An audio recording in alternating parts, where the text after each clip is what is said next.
Bueno, antes de empezar, gracias por la invitación y gracias por estar también. Hablar de verdad en la filosofía es hablar en algún punto del tema por excelencia de la filosofía. Lo que pasa que pensaba para esta charla que el problema que tenemos cuando le preguntamos a una persona común y corriente hoy acerca de la verdad, es muy probable que su opinión no sea la que tradicionalmente la filosofía tuvo a lo largo de la historia, o por lo menos la perspectiva que los filósofos tuvieron a lo largo de la historia. Es decir, si hoy al azar yo le pregunto a alguien qué piensa de la verdad, es muy probable que me responda más o menos así. Cada uno tiene su verdad, no existe la verdad. Hagamos una prueba. ¿Piensan eso más o menos? ¿O creen que hay una verdad absoluta? Es muy probable que tengan opiniones parecidas a lo subjetivo. Pero esta visión, que es la visión del sentido común que tenemos actual, no es la visión que tuvo la filosofía cuando comenzó, por ejemplo. Pero tampoco es la visión de la verdad que tuvieron cualquiera de los pensadores medievales. Tampoco es la visión de la verdad que tuvo la modernidad. Es decir, tomamos como sentido común hoy en día algo que tiene décadas. Esta cosa de decir, y yo tengo mi verdad, vos tenés tu verdad, no existe la verdad. Pero la búsqueda por excelencia de la filosofía en la historia fue la verdad. Los primeros filósofos, los presocráticos, Sócrates, Platón, Aristóteles, buscaban la verdad. De hecho, Sócrates muere por una verdad. Por si no conocen el caso, Sócrates bebe la cicuta porque un tribunal lo condena, acusado de corrompimiento de la juventud, que en esa época no significaba lo que hoy podríamos asociar, sino que significaba hacerlos pensar, básicamente. Sí, hacerlos pensar distinto a lo normal. Y proposición de nuevos dioses, una condena religiosa. Es decir, Sócrates muere en nombre de la verdad, de una verdad que él trata de enfrentar. Pero después, su discípulo Platón escribe más de 40 diálogos donde está buscando la verdad. Aristóteles, discípulo de Platón, escribe infinitos textos, que culpa de lo que pasó en la Biblioteca de Alejandría no tenemos el número exacto, pero también infinitos textos que buscan la verdad. Fíjense la actitud originaria que tiene la filosofía cuando nace. La verdad es una búsqueda. Es decir, la visión de la verdad que tiene el filósofo griego es: hay una verdad, yo voy en busca de esa verdad. Cuanto más me acerque a esa verdad, más cerca voy a estar de la verdad. Era impensable para un filósofo antiguo esto que decimos hoy en un bar, en un asado, de vos tenés tu verdad, yo tengo la mía, no discutamos.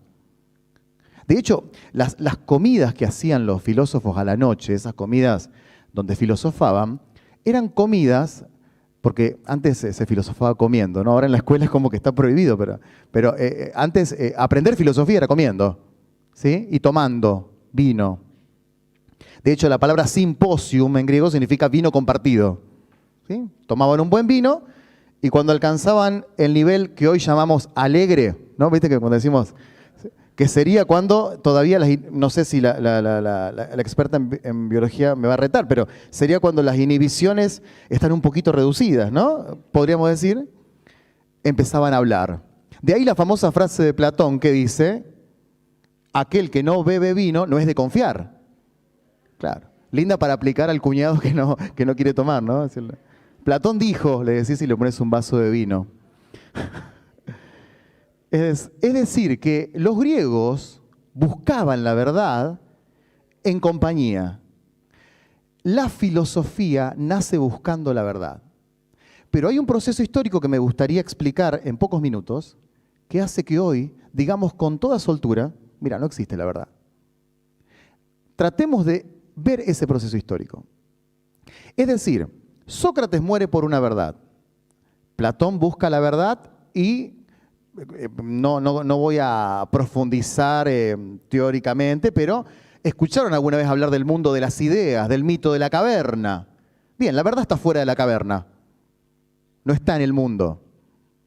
Una idea filosófica fundamental. ¿Por qué es fundamental? Porque como dice Alfred Whitehead, toda la historia de la filosofía no es más que un comentario a lo que ya escribió Platón. Fíjense si no es importante esto. Toda la historia de la filosofía es responder a este esquema platónico de la verdad. La verdad está fuera de la caverna. Porque adentro de la caverna hay sombras. Adentro de la caverna no tengo nunca una verdad. La verdad está fuera. Después viene el cristianismo. ¿Y qué hace con esto? A ver, ¿algunos sabrán qué hace con esto el cristianismo? Mismo esquema. Dios está fuera de la caverna, nosotros estamos en la caverna. Por eso Nietzsche, que siempre tiene frases poéticas, lo ubican a Nietzsche, el señor del bigote que nos mira enojado. Nietzsche dice, el cristianismo no es más que Platón para el pueblo. Duro, ¿eh? Siempre igual Nietzsche. Pero es contundente, es contundente. ¿Qué pasa? La historia va, es decir, ocurren procesos históricos que escapan a esta charla, pero comienza el cristianismo como religión. Y al comenzar el cristianismo como religión se oficializa en el Imperio Romano la religión católica. Y la verdad adquiere una institucionalidad. Es decir, lo que dice la Iglesia Católica es dogma, es la verdad. Con el agravante de que la persona de Jesucristo es la verdad. Entonces ahí tenés un doble proceso. Tenés una persona que es la verdad. No sé si vieron la película La Pasión o recuerdan esta parte, cuando Pilato está cara a cara con el actor y le dice, hablan de la verdad, y Pilato, que seguramente habrá tenido una formación filosófica, lo primero que le pregunta es, quid veritas, ¿qué es la verdad? ¿Sí? Porque él le dice, yo soy la verdad. Entonces, el cristianismo tiene esta cosa de ubicar en una persona la verdad, pero también una institución que está oficializada en el Imperio Romano y que es la verdad. Y no se te ocurra oponerte a esto. Porque esto es lo que vamos a analizar en la segunda parte, ¿eh? El problema que tiene la verdad es que la verdad se vuelve poder automáticamente. En algún punto, la verdad, no la verdad de las vacunas científicas, sino que alguien venga con una idea de la verdad, es un peligro. Porque la verdad no admite opositores cuando se oficializa. Y esto lo vemos después en la segunda parte. Sigue la historia y comienza la modernidad. Y cuando comienza la modernidad, hay un giro importante que se da por muchas cuestiones, o sea, la llegada de los españoles a América, procesos de la modernidad que escapan a esta charla, pero la reforma protestante. ¿Por qué es importante la reforma protestante? Y porque la reforma protestante dice, lo que se dijo hasta acá que era la verdad, tiene una alternativa. Y no tiene una alternativa fuera de la iglesia, la tiene dentro de la iglesia. Cuando Gutenberg imprime, o sea, inventa la prensa, imprime porque quiere que la gente lea en el libro ese llamado Biblia, que no era exactamente lo mismo de lo que el cura me venía diciendo. Básicamente es esto. Entonces, ¿cuál es el problema que tenemos en la modernidad? Que la verdad, esa tradicional del medioevo, entra en crisis. Y al entrar en crisis, necesitamos una nueva verdad. Y ahí es cuando nace la ciencia moderna. La ciencia moderna. La ciencia moderna, o sea, siempre doy este ejemplo en clases y quiero compartirlo con ustedes, que es, ¿qué diferencia radical tenés entre una persona de mentalidad moderna y una persona de mentalidad medieval ante una enfermedad? Una persona de mentalidad medieval ante una enfermedad buscaba el milagro. Una persona moderna, un hombre, digamos, sublevado, una mujer que ya no se conforma con lo que me dice la doctrina, busca un medicamento. Es decir, espero el milagro quizás, pero primero tomo el paracetamol para que me baje la fiebre. Esto es moderno. Este es para mí uno de los grandes avances de la modernidad. Por eso que tenemos en común el afirmar que la medicación es importante, que la vacunación es importante y es indiscutible, porque uno de los avances de la modernidad es dejar de esperar el milagro y empezar a tomar el medicamento. Ojalá venga el milagro, pero mientras tanto, tomo el medicamento. Eso es clave en la modernidad. Cuando hablo de modernidad no estoy hablando de lo que hoy llamamos posmodernidad, no estoy hablando de hoy, estoy hablando del 1600, del 1700, del 1800. Ahí está Descartes, ¿no? En el 1600, 1700, enojándose con el medioevo. Ahí está Kant, poniendo un poco en orden la cosa y haciendo una transformación que es fundamental. Voy a ponerme 30 segundos un poco técnico, pero para toda la tradición anterior al 1600, las cosas, o sea, este vaso, los árboles que están afuera, las cosas son sustancia. ¿Qué significa que son sustancia? Que se sostienen solas. Que si yo las miro o no las miro, no importa, el árbol está ahí. O sea, que ese árbol que está ahí no va a depender de mi percepción. Está ahí el árbol. Es sustancia, se sostiene solo. Pero la modernidad con Kant dice, no, no, no, eso no es sustancia. Eso es fenómeno. Porque existe en cuanto que hay un sujeto que lo está percibiendo en espacio y tiempo. Este cambio moderno, este poner al hombre moderno como en el centro, se conoce en el colegio secundario como el antropocentrismo, típico del manual Capeluz, ¿no? De esto de, como uno decía de memoria, sí, el medioevo era teocéntrico, ¿no? En cambio, la modernidad es antropocéntrica. Claro, tenemos un cambio de la verdad como una cosa en sí misma, religiosa, a un hombre moderno que dice, no estoy de acuerdo, que disiente. Ernesto Sábato lo llama esto en Hombres y Engranajes, un libro que les recomiendo si no lo han leído, sobre todo el primer capítulo, que es muy poético, porque es la historia de cómo Ernesto Sábato se enoja con la ciencia moderna, ¿no? Él dice que a esto lo llama el despertar del hombre laico. Es decir, el hombre que sigue creyendo, pero que no quiere que la religión forme parte de la vida pública. Esto ocurre en la modernidad. Es tan importante este proceso porque nos abre certezas que hoy, con Guadalupe, queremos defender. La certeza, por ejemplo, que no tengo que esperar el milagro, que no tengo que poner en duda por poner en duda ciertas cosas. Hay cosas que al ser verdad fueron avance. Por ejemplo, tomar el paracetamol, como decía recién. ¿Sí? Después, en el siglo XIX, ya para ir redondeando esta pequeña historia de la verdad, aparece el señor de bigote con cara enojado, probablemente creo yo, el filósofo de los millennials, sin lugar a dudas. No sé por qué gusta tanto Nietzsche. En una entrevista que me hicieron en Paraná, me hicieron esta pregunta y me gustó mucho, ¿no? ¿Cuál es el filósofo preferido de tus alumnos? Y dije casi sin pensar, Nietzsche. ¿Por qué? ¿Y saben lo que respondí? Porque sus libros son baratos, cualquiera. Me salió eso, la televisión me pone nervioso. Pero sí, es que es verdad. No sé por qué son baratos los libros de Nietzsche, quizás porque se venden mucho. Pero Nietzsche es un filósofo que llama la atención muchísimo. Quizás también porque es muy Twitter, Nietzsche. Dice cosas muy poderosas en 140 caracteres. Claro, es así, es así. Entonces acá viene la famosa frase de Nietzsche, que es, no hay hechos, hay interpretaciones. 300 retweets.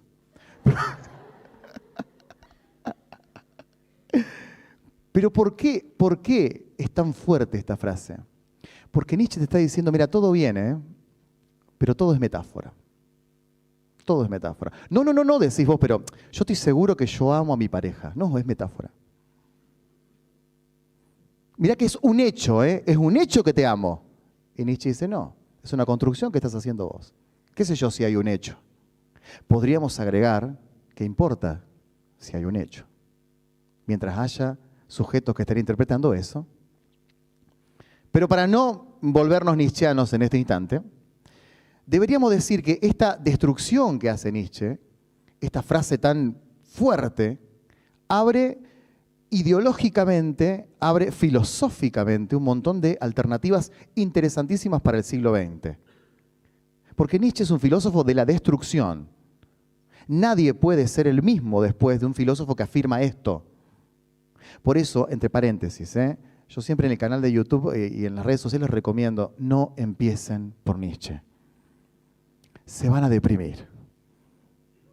Arranquen por los filósofos griegos. Nietzsche es la destrucción misma de la historia occidental.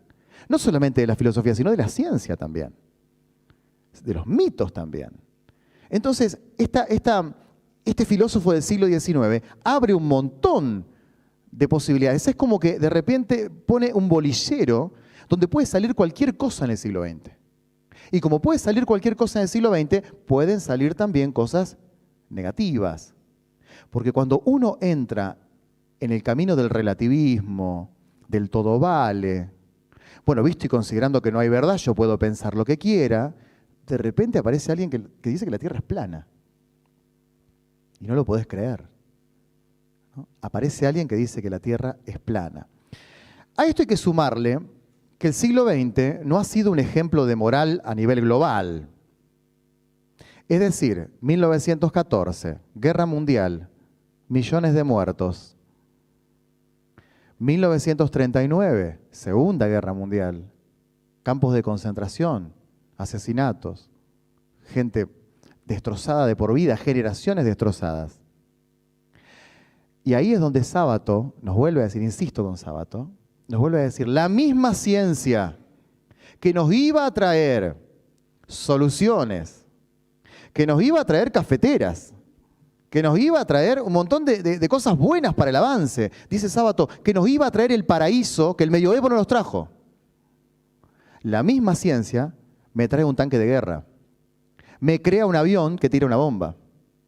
En el mismo laboratorio donde se puede fabricar el beneficio global de la vacuna, también se puede fabricar una futura bomba atómica. ¿Y qué pasa con esto? O sea, ¿por qué pensamos esto? Porque el descreimiento de la ciencia es parte también del siglo XX por un desencantamiento, por utilizar una palabra de Max Weber. Estamos como desencantados de toda verdad. ¿Y qué hicimos ante este desencantamiento? Bueno, no hay verdad. Cualquier tipo en la calle dice, no hay verdad. ¿Qué hicimos? ¿Nos comprometimos con un proyecto nuevo de verdad? No. Nos encerramos a comer hamburguesas. Nos dedicamos al consumismo. Es muy interesante esto. Abandonamos la verdad, abandonamos la religión, dejamos de creer en la ciencia. ¿En qué nos metimos? ¿Nos metimos en un proyecto donde confiemos nuevamente en algún tipo de verdad? No. Nos dedicamos a sobrevivir, a que vale todo, al relativismo. Y antes de ingresar en la interacción, yo quería decir, ¿cuál es el problema del relativismo? El principio básico del relativismo es que la verdad es relativa, entonces todo vale. ¿Queda claro esto? O sea, digo como para pensar un poquito más. ¿Se entiende? Tu verdad vale tanto como mi verdad. La verdad de ella vale tanto como la de los muchachos de sonido. O sea, la verdad vale de todos. El problema que tiene es que mientras vos digas, por ejemplo, a mí me parece que tomar el agua, qué sé yo, pensemos en el vaso. A mí me parece que ese vaso es feo, me decís, por ejemplo. Y yo te digo, a mí me parece que es lindo. Tu verdad, mi verdad, no hay problema. Pero cuando entras en un relativismo en el cual ella llega a decir algo que es peligrosísimo, como por ejemplo, a mí me parece que las vacunas no sirven, ¿cómo hacemos si ya dijimos que sí al relativismo? ¿Cómo hacemos? Permitamos todas las culturas. ¿Y qué hacemos cuando una de las culturas tiene como valor principal aniquilar con un avión a otra cultura? ¿Permitimos todos los valores? ¿Qué hacemos cuando en una cultura se piensa de la mujer de un modo distinto a como pensamos nosotros? ¿Admitimos todas las culturas? ¿Admitimos todos los valores de la cultura? ¿O tenemos que trazar a nivel global un consenso de que esto no se puede negociar?